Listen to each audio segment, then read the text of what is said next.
Is now Florida Congressman Ross Spano. Congressman, should the president's children be off limits? Absolutely, I think, Stuart. This is, at this point, it's just become a farce, and the Dems have taken the political process really into the gutter. There's been 2.5 years, almost 2.5 years of investigation. Nothing has been demonstrated as far as Russian collusion, and now there's just an effort over these next 2 years to just muddy the waters as much as possible for the 2020 presidential elections. That's all it is. But I mean, his children have been involved in his businesses, and that's what they're investigating. I mean, is that not legitimate?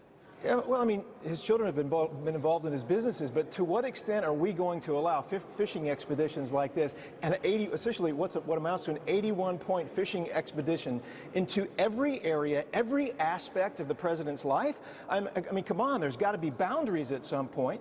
I agree with you, Congressman. I do indeed.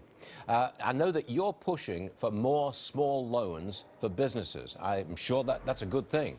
But the problem that small business has at the moment is not so much money, it's finding qualified workers to fill the open positions, isn't it? Well, I would agree with you. I think the problem is an issue of finding labor.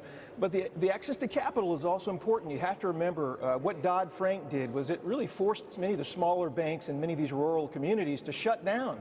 And really the access to this capital for young businesses who want to create, want to grow, is not there from the smaller banks. And so we need to do, I think, more to help those folks.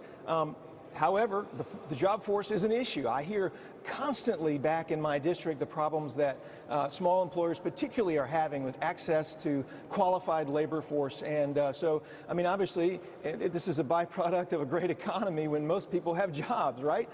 So it's really an employee's market, but we have to do more to create an environment where we are training people that are qualified and ready to work in the workforce. You're right. It was those smaller rural banks that got clobbered by Dodd-Frank after the crash, and that's a fact. Congressman Spano, thanks for joining us, sir. Appreciate it. Thank you, Stuart. It's a pleasure. Yes, sir. Well, despite today's job numbers, I mean, they're somewhat